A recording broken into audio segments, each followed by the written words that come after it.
Bem-vindo ao Contracapa. Desenvolveu uma longa carreira jornalística na RTP, foi conselheira nas embaixadas de Portugal em Madrid e Londres e deputada à Assembleia da República durante 2 anos. Falamos de Maria Elisa Domingues, que acaba de lançar o 3º livro, Confissões de uma Mulher Madura. Olá, seja muito bem-vinda a este programa. Eu é que agradeço o convite para estar aqui, naturalmente, e para falar do meu livro. Escrever livros é para si uma outra forma de fazer jornalismo?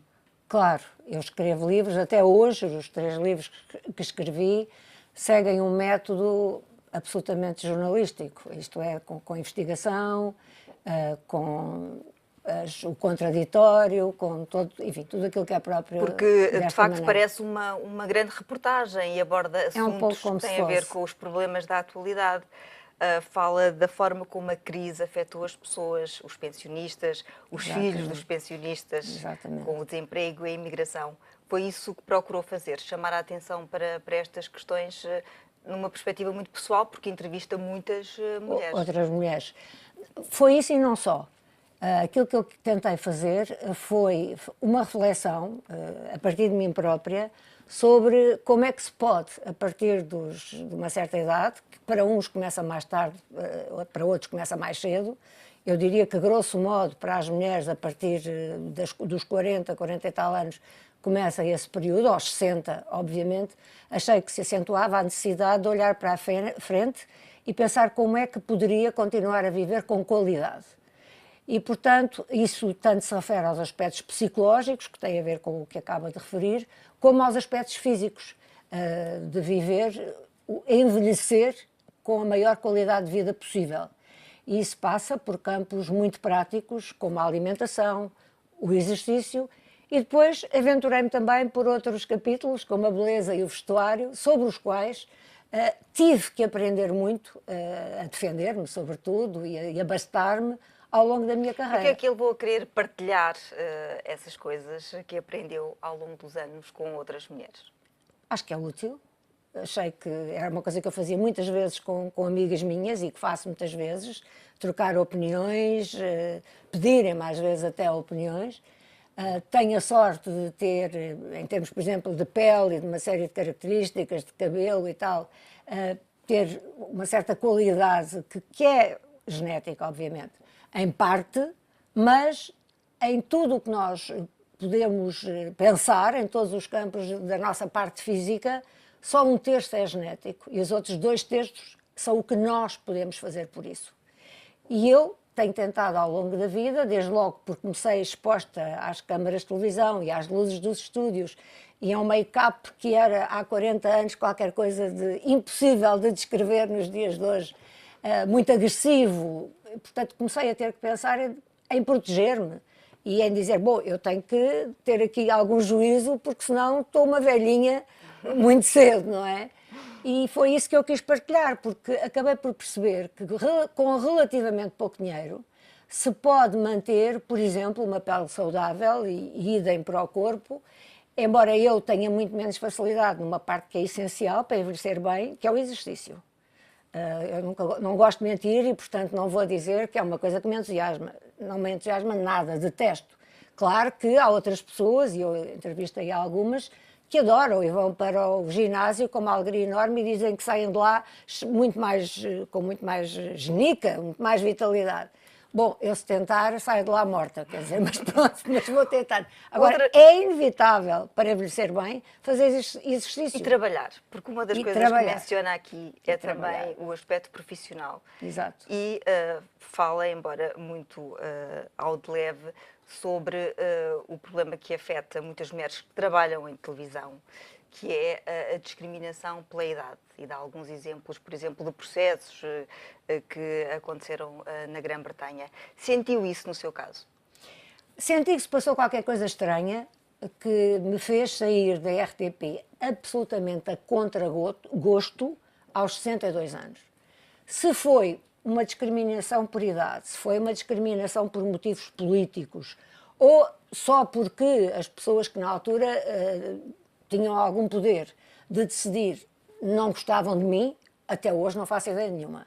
Até porque, digamos que havia um certo cinismo em toda a relação, porque quando eu falava com as pessoas, diziam-me sempre que eu era uma excelente jornalista e que fazia imensa falta à RTP. O que é certo é que eu passei o último ano sem trabalhar, e isso é uma coisa que é completamente contra não só o meu feitio, como a minha ética.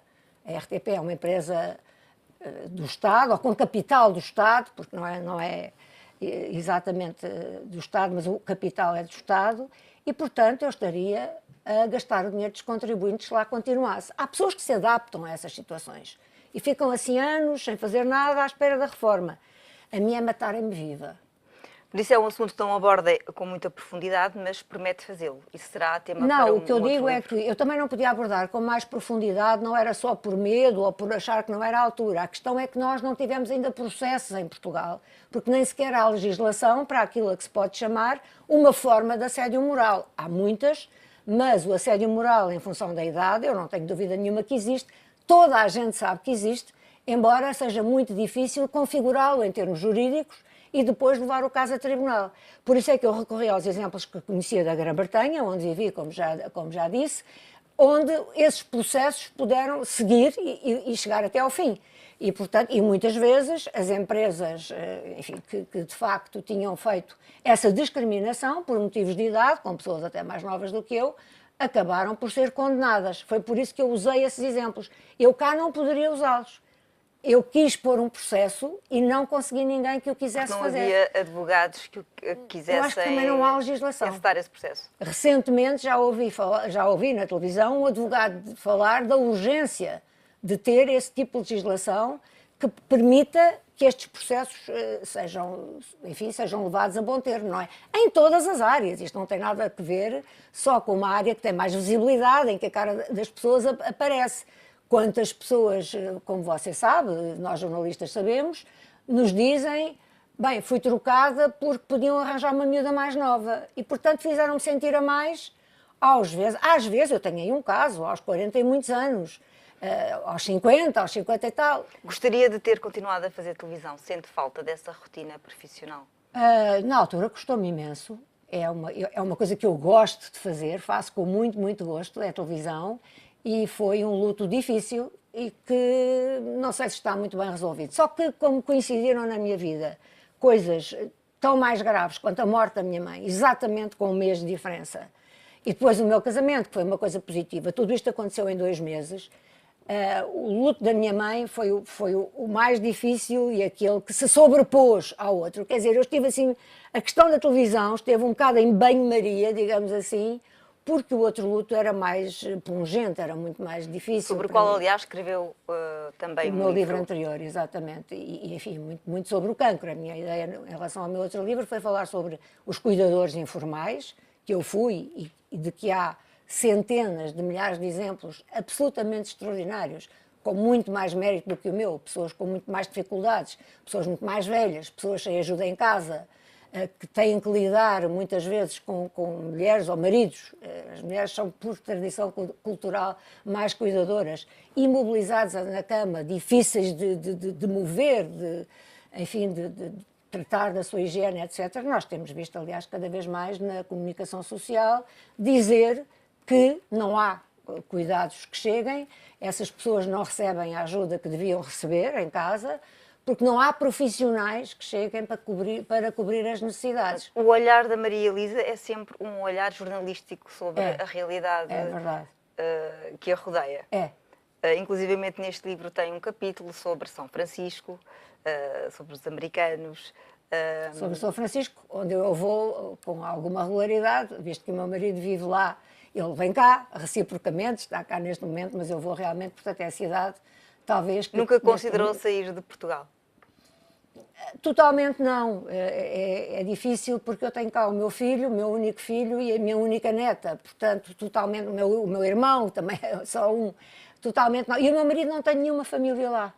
O meu marido foi sempre criado na costa de cá, nomeadamente trabalhou quase toda a vida em Washington, e só pouco antes de nos conhecermos é que ele foi para São Francisco. Portanto, o nosso futuro certamente nunca passará por São Francisco. Estaremos lá, ou ele estará lá mais 3 anos, e depois ele virá para a costa de cá, onde está a família e onde estão a maior parte dos amigos, e aí sim partilharemos o tempo, quando ele se reformar, entre Portugal e os Estados Unidos, mas em Washington, certamente. Voltando à sua carreira, notabilizou-se pelas entrevistas a políticos. Que político é que gostaria de entrevistar hoje? Como é que olha para a realidade política os mais portuguesa interessantes hoje? seriam os gregos, mas já toda a gente os entrevistou, não é? Eu gostava muito de entrevistar a senhora Merkel, que acho que é um ser muito complexo, muito menos simples do que do que a maneira como ela costuma ser tratada, quer dizer, a antipática da Merkel.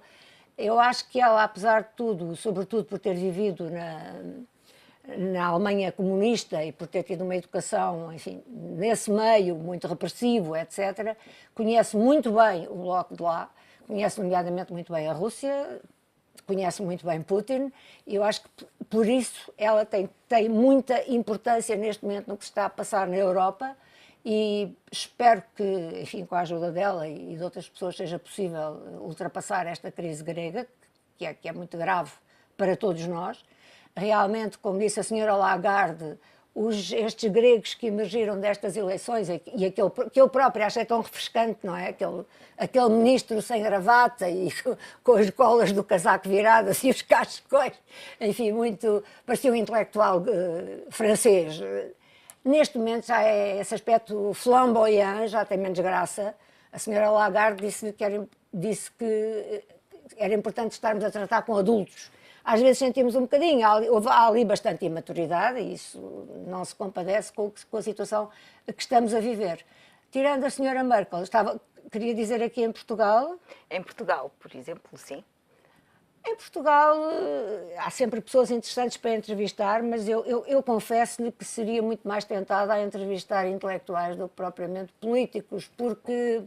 Não há políticos interessantes hoje no panorama nacional? Há com certeza. O que há é uma maneira de encarar a entrevista política, ainda que do meu ponto de vista é muito formal. E isso são os Estados Unidos que nos forçam a ter outro olhar sobre isso. As entrevistas lá são muito mais informais, realmente.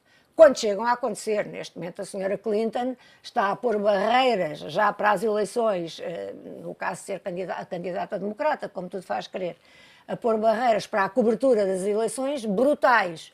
Mas depois, quando elas chegam a acontecer, quando as entrevistas existem de facto, é tudo muito mais informal e as perguntas são muito mais duras, não é? Aqui, com certeza, que seria muito interessante neste momento entrevistar Paulo Portas, Passos Coelho, António Costa, mas eu diria que à partida conheço as respostas todas e isso é muito pouco motivador para um jornalista. E que opinião tem sobre a informação televisiva que é feita hoje em dia? Em Portugal? Em Portugal. Acho que essa é para mim sempre a pergunta mais difícil, porque é olhar para nós próprios, não é? Acho que tem muito mais qualidade hoje em dia, obviamente, mas que está muito penalizada pela fragilidade económica de todas as estruturas, e nomeadamente as televisões. Portanto, há muita coisa que entra no espaço de informação, que deveria ser mais só informação e que não é. É infotainment, é ali uma coisa que não se percebe bem o que é, mas que tem a ver com os compromissos comerciais da própria estação. Está tudo muito, muito ligado, porque nós somos frágeis do ponto de vista financeiro e económico e financeiro. E isso torna mais difícil fazer a informação pura e dura que eu gostaria. Por exemplo, eu gostaria e não estou a falar das estações de cabo, mas nas estações principais, ou seja, na RTP, na SIC e na TVI, eu gostaria, sempre fui defensora disso, que os telejornais tivessem meia hora e fossem só informação. Mas realmente informação, quer dizer, não é preciso dar antestreias dos programas de entretenimento todos que vão acontecer em cada estação, porque os contratos a isso obrigam e porque isso dá audiência e porque isso estica o telejornal. Não sou adepta de nada disso, mas percebo perfeitamente quais são as razões que estão atrás, que estão por trás dessa maneira de fazer informação. Portanto, não estou a criticar os meus colegas, lamento é que nós tínhamos estruturas tão frágeis. Mas nós nunca fomos um país rico, a verdade é essa, não é? Maria Elisa Domingos, muito obrigada por ter vindo a este programa falar sobre o seu mais recente livro. E agora passamos às sugestões da semana. Começamos com o livro Caso BES, A Realidade dos Números, de José Poças Esteves e Avelino de Jesus, do Clube do Autor, a realidade do caso BES e GES, através dos números de que todos falam, mas poucos conhecem a fundo, dizem os autores. Ainda Privataria, quem ganha e quem perde com as privatizações em Portugal, de Jorge Costa e Mariana Mortágua, da Bertrand Editora, a análise das privatizações em Portugal nos últimos anos. Os autores defendem que se tratou de uma verdadeira revolução. Focos de tensão, de George Friedman, da Dom Quixote. A Europa moderna foi concebida para minimizar as tensões que originaram as guerras, mas o autor, historiador, defende que os planos falharam e os focos de tensão estão agora a fervilhar tão perigosamente como no início do século XX. E para terminar, Marketing Político, de Marco Cacciotto, da editora Atual, uma perspectiva diferente na análise do comportamento político e também novos pontos de vista sobre questões clássicas das ciências políticas, como o valor das ideologias e o papel da cidadania. Ficam então estas novidades do mundo editorial. Tenham uma boa semana e boas leituras.